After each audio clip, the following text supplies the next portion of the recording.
Yes. What is up, everybody? I am back once again. Great show last night. I know a lot of people were watching a lot of stuff. I was tuned in to the show over here, the Fight for the Fallen by AEW, All Elite Wrestling, their third show under the brand. Pretty good show. We're going to break it down. I know Evolve had their 10th anniversary show. I just got done watching that. G1 was yesterday as well. They picked it back up, so some good matches there. But what we're going to talk about today is All Elite Wrestling's Fight for the Fallen. But first, as always, I got to do this. Go down here, follow us on Instagram, follow us on Facebook, Wrestle Cave Podcast. Follow us on Instagram, as I said, at Wrestle Cave, and Twitter, Wrestle_Cave. And go on all social media. You can follow us, and on all of your podcast platforms, you can check out all of our podcasts too. Enough of that, though. I want to get right into the show because I thought it was a pretty good show, to be honest with you. I felt like a lot of the tag team matches really stole the show. Really stole the show for me was some of those tag team matches. Kenny Omega really returned to true form last night. Him and Shima had a great matchup. Brandy Rhodes made her debut in ring, and she brought a little backup with her. We'll get into that. The Lucha Brothers with another impressive matchup, and they issued a challenge after their match. Chris Jericho not only had a live mic, but he also made an impact in last night's show. And the two brothers, their main event, the Young Bucks, taking on the Brotherhood of Dustin Rhodes and Cody Rhodes. So really good show last night, but let's get right into it. So this show took place from Jacksonville, Florida at Daly's Place, which Mr. Khan, Tony Khan's father, built 3 years ago. It's right next to the Jaguars Stadium. So a really good venue for them to have. It was pretty cool. It was an indoor-outdoor type thing. Really interesting setup. It looked like there wasn't a bad seat in the house. We kicked it off at the buy-in, the pre-show. We had Sonny Kiss, who came out with the Jaguars cheerleaders and Jaguars colors, looking great. They did a great little number there. Then the Librarians were out there, Peter Avalon and Leva Bates. This was a fun match for what it was. Sonny Kiss really got to show what he can do in the ring, as did Peter Avalon. Both of these guys do a lot of flipping around in there. Really good to see both of these guys get a showcase. The Librarians, when they came out, the crowd not really feeling them. They got a lot of boos, but Sonny Kiss took the win here in a really fun matchup. I think you guys should go check this out. Sonny Kiss won with the leg drop, the split leg drop off the second rope for the win. Good, like I said, fun match. Nothing crazy, nothing too technical about it. Just a fun little matchup.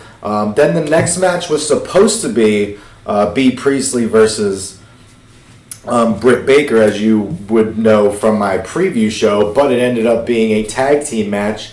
So it was Britt Baker and Riho, who we've seen in both of the last shows, who has been very, very impressive.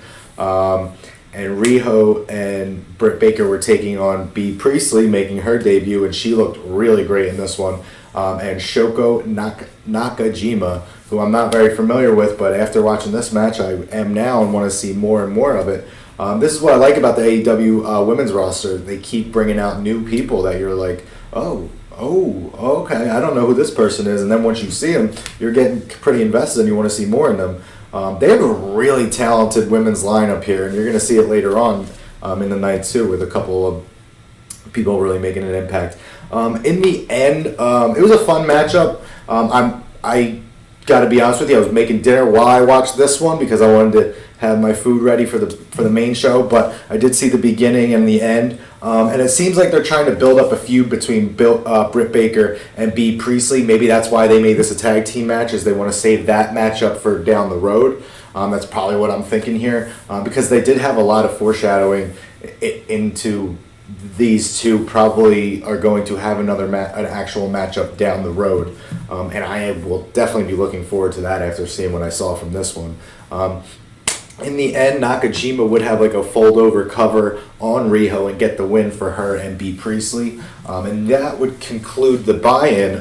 Only two matchups in this one, two solid matchups, nothing too crazy like you saw in the last one. We had a lot of hardcore elements at Fighter Fest. There was a lot more hardcore elements, a lot more comedy. This was pretty much just some good wrestling as far as I'm concerned. Sure, the first match was sunny, and Peter did have some funny elements in there, some comedic elements, but overall it was still a good match. Then we got right to the main show, and right from the main show we kicked it off with a good one. MJF, Shawn Spears, and Sammy Guevara taking on Joey Janela, Jimmy Havoc, and Darby Allin. This was a really good match. We had a lot of really good spots in this one. Joey Janela hit a Death Valley driver on Sammy Guevara on the ring apron. There was another good spot where so MJF was going to attack Jimmy Havoc in the corner. Jimmy moved, and Shawn Spears happened to be in the corner, so MJF actually speared him.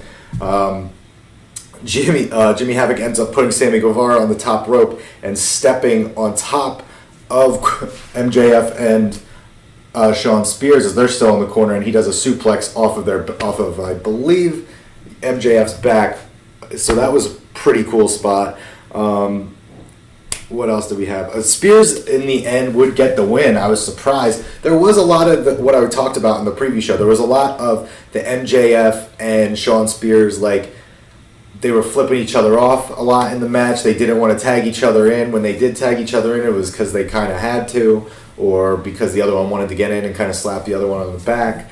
Honestly, there wasn't too much other than that. I mean, they didn't really go to blows like I thought they would. But honestly, this was a really good match. Everybody in there got to shine a little bit. In the end, Shawn Spears would hit the Death Valley driver on Darby Allin for the win. But Darby got to show off his high-flying stuff he does. I love when he gets the guy up, goes to the top rope, jumps off, and does like the little dive before throwing him with a hip toss or arm drag. I love that move that he does. He gets up there so high. I'm glad we didn't see the trust fall from him in this one, because his back would probably be broken if he did that again. But I mean, everybody, pretty good showing. Nothing too crazy in this one, just a lot of... it was more of a lot of storytelling development between MJF and Shawn Spears, so I definitely think we're going to get that one down the line. I mean, think about this. We already 3 matches in, and we pretty much got 2 set-up feuds going down the road, so they're doing a pretty good job at setting up feuds from these matchups. Next up, we got Brandy Rhodes taking on Allie. Allie came out first, then Brandy came out. After Brandy came out, they were just about to get the match started.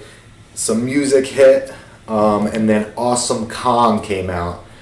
So Awesome Kong seems like is the backup or the muscle for Brandy Rhodes, as she was out there pretty much was out there the whole matchup. But then she did make her presence known when Allie had Brandy in a Dragon Sleeper, and Brandy clearly tapped out, but the ref was not there because Awesome Kong was distracting the ref.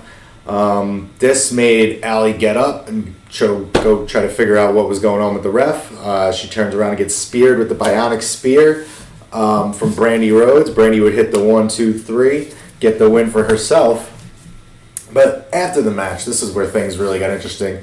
Allie was about to get beat down by Brandy again and Awesome Kong when some music hits again, and we get Aja Kong. So Aja Kong comes out and makes the save, and we get a face-to-face between Aja Kong and Awesome Kong. So once again, we are going to be setting up another feud down the road between 2 Kongs. I mean, what more do you want? Awesome Kong and Aja Kong, sign me up for that one. That'll be just an immovable force and just a beast, pretty much, those 2. So you have that matchup set up too. I like what they're doing, keeping these feuds that they just keep building through other matches, but they let the other matches actually finish and get finishes. We don't need run-ins, we don't need DQs and all this other stuff, like you see from other promotions, specifically, obviously, WWE. I don't want to throw them under the bus. I'm just saying we get actual... New Japan does a good job of that too, building feuds from different matchups, as we see in the G1, doing previews for for matches further down the line. throughout the G1 when they're doing tag matches and stuff like that. So it's good to see AEW's taking that kind of aspect where we can still get finishes and still get feuds built out of these stories and these matchups. But Brandy would win in the end.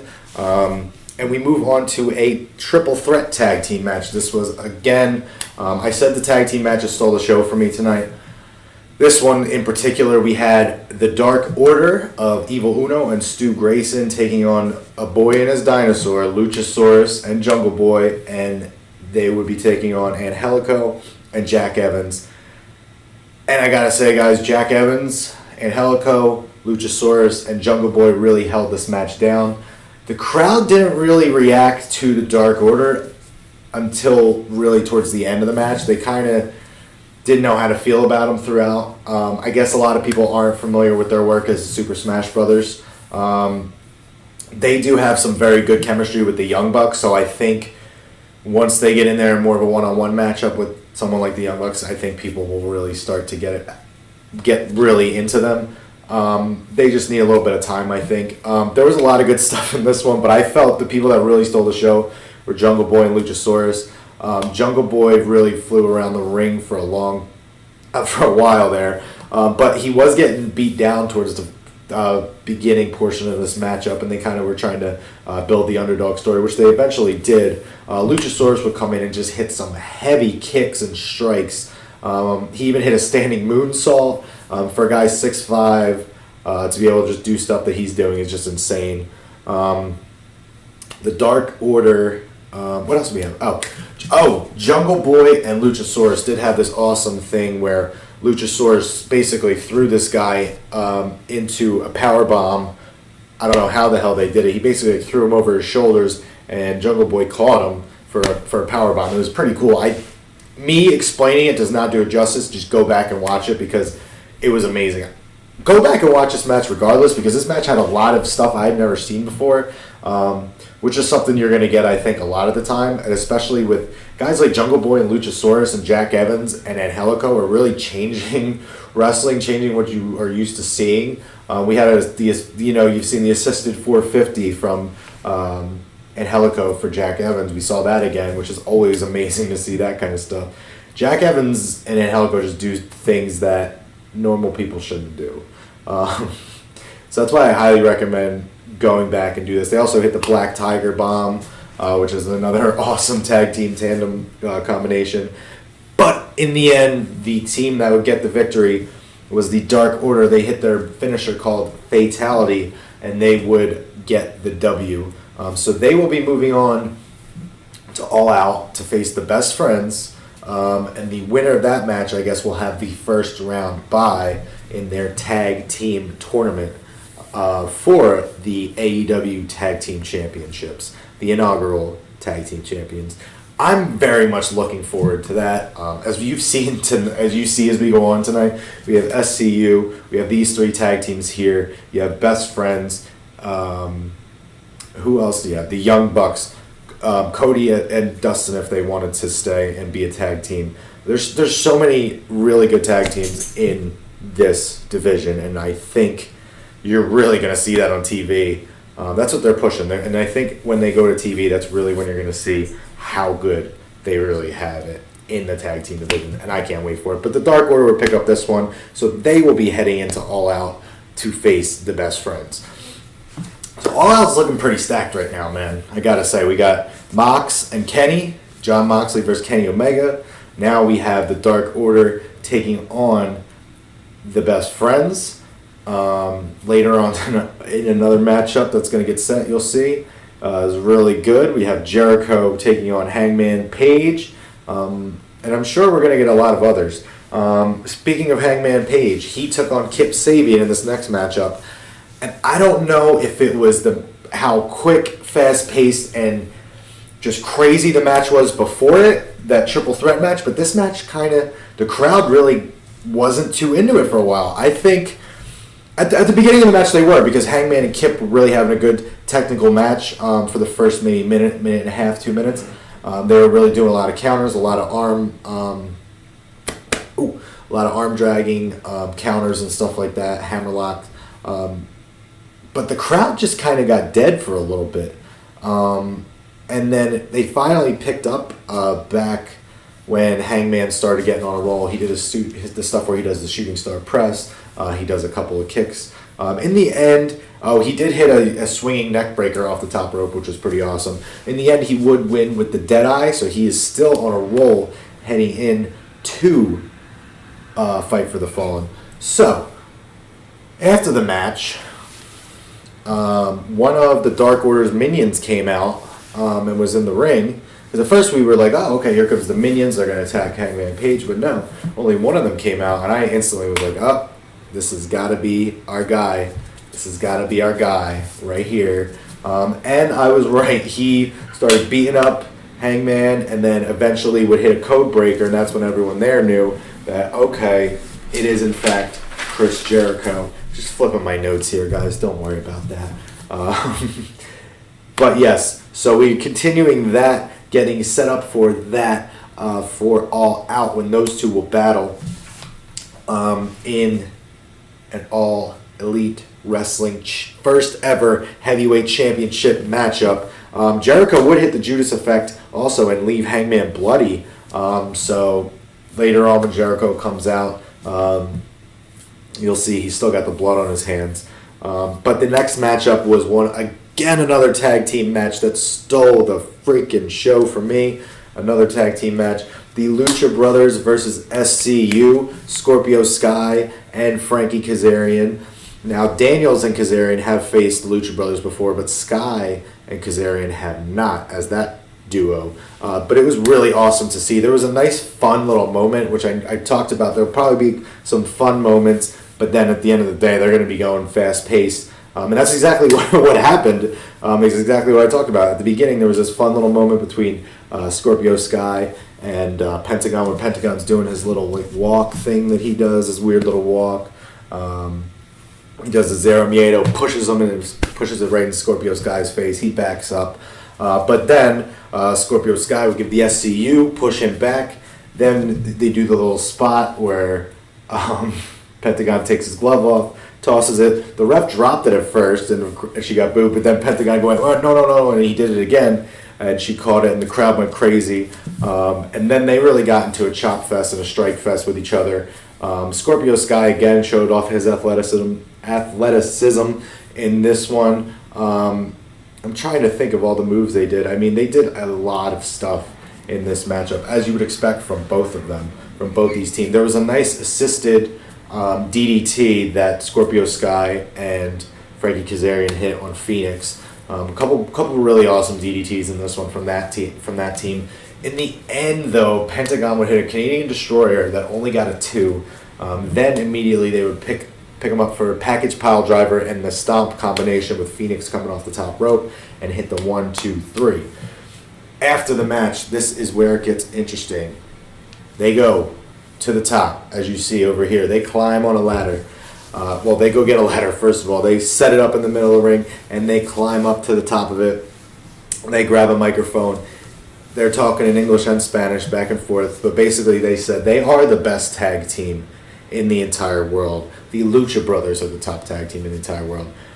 They issued a challenge to the Young Bucks for a ladder match for the AAA tag team titles at All Out. Yes, at All Out we will be getting, because I mean, come on, the Young Bucks are not going to say no. They want to prove still that they're the best tag team, and what better way than to once again for the third time have another match between the Lucha Brothers and themselves. And what a better way than a ladder match at the biggest show that they will probably have in All Out. They really want to go all out with that show, as it's being called All Out. And as we just talked about earlier, listen to these matchups for All Out. We're going to take a pause for 1 second. Kenny Omega taking on John Moxley. Come on now. Considered one of the best wrestlers in the world, Kenny Omega, and John Moxley, who is fresh, hot, one of the hottest superstars right now. He's currently in the G1. He is the United States champion for the New Japan product promotion, and he is in All Elite Wrestling and taking on one of the top wrestlers for that promotion as well. So Moxley versus Omega, that's going to be amazing. Now you move on. We already have Jericho and Hangman. We already found out Best Friends are taking on the Dark Order. But to find out this This, I'm going to All Out, and now I'm even more excited. If this doesn't get you excited for All Out, I don't know what will. A tag team title match between probably the two best tag teams in the entire world. I mean, come on. I'm excited. I hope you guys are. Next, we got an amazing, amazing matchup. Kenny Omega taking on Shima. Guys, this was probably the singles match of the night by far. Not probably, it was by far. Probably match of the night as well. Kenny Omega, it probably rivals a couple of these tag team matchups, but Kenny Omega returning to true form. I know against Jericho, people were saying he looked a little sloppy. He looked good in the tag team match, the six-man tag at Fyter Fest, but that was a six-man tag. That wasn't a singles matchup. So Kenny returns to true form. Lots of really solid V-triggers in this one. He was right on point with his knee strikes. They had a nice slap fest right in the middle of the match where they were really slapping the ever-loving shit out of each other. Shima must have hit about 10 Meteoras. He does a lot of them, but I'll tell you, he might have like the most precision with them, the most accuracy, and he probably does them better looking than anyone out there that I've seen. I know there's a few others, Rey Mysterio, Sasha Banks. I know there's a lot more, but I really think I love the way I love the way that Shima does his, and for my money, he might have the best in the business. And then there was a spot where Kenny was clearing off the ring bell table, like the timekeeper area, but Shima ended up actually planting Kenny down on it, and then Shima went up top and hit a Meteora, a running Meteora off the top of there onto Kenny, onto that little table. So that was a great spot.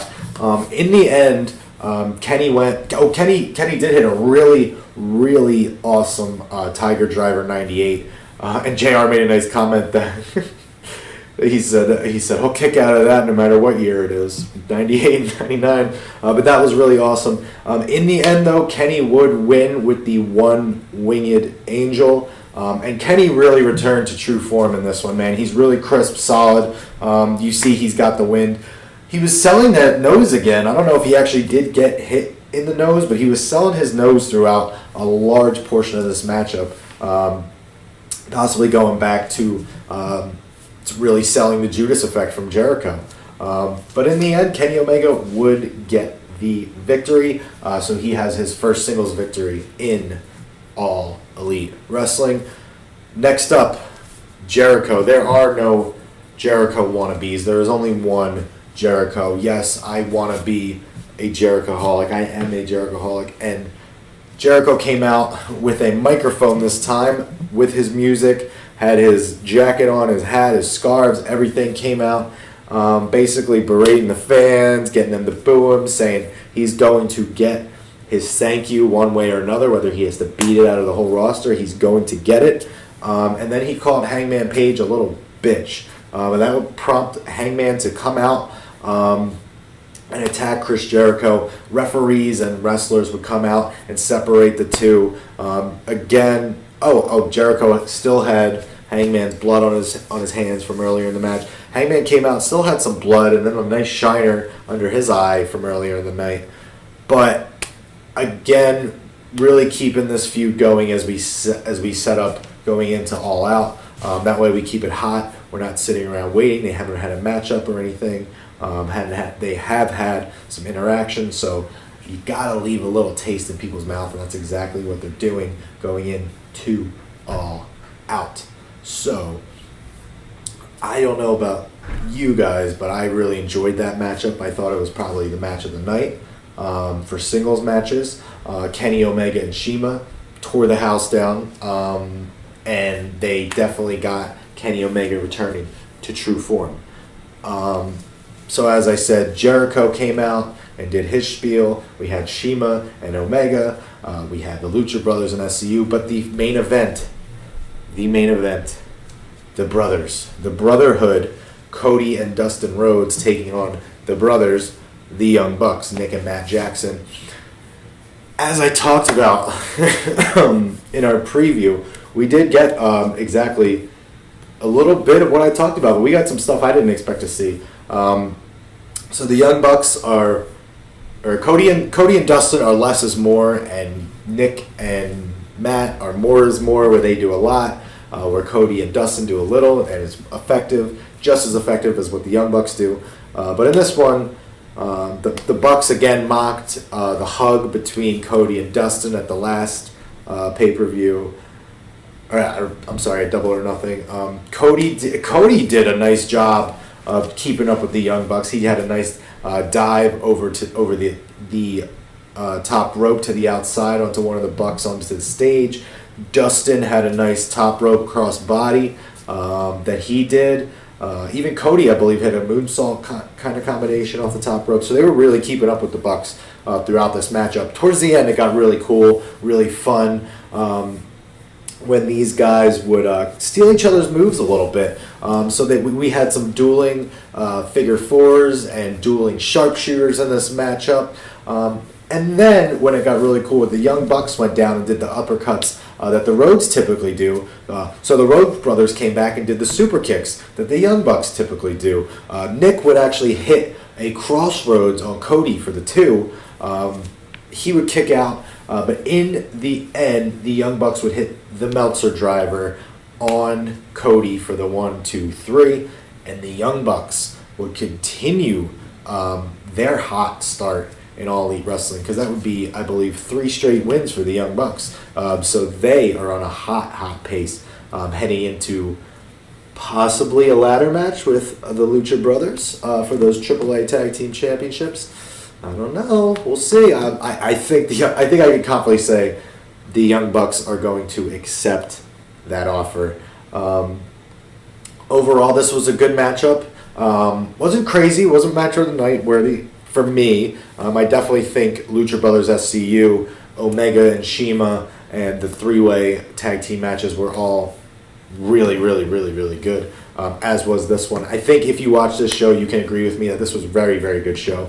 Afterwards, they did their thing where they were delivering the donations that they got and that they were giving to the whole reason this show was set up, Fight for the Fallen, was to benefit victims of gun violence. And at the end, that's what they did. They donated their check and had a whole presentation. But Cody had some words at the end that kind of seemed like a shot at WWE, where he said a lot of counter program. He said you can't counter program All Elite Wrestling. You can't counter program me. You can't counter program Brandon. You can't counter program any of us. And then he basically said All Elite Wrestling, they love wrestling, and you can see it in the product. You can't take that away from them.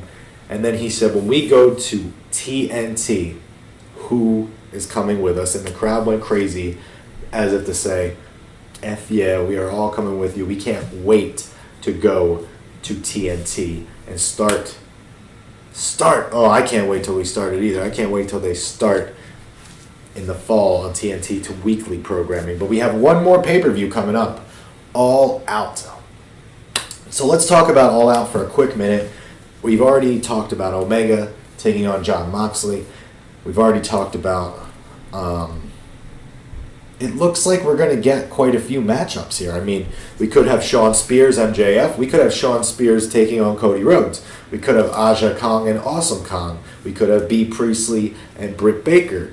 We probably will have the Young Bucks taking on the Lucha Brothers in a ladder match, and we already know we're going to get our first ever All Elite Wrestling heavyweight champion.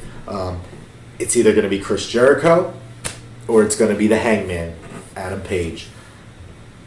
It's going to be really good, guys, regardless.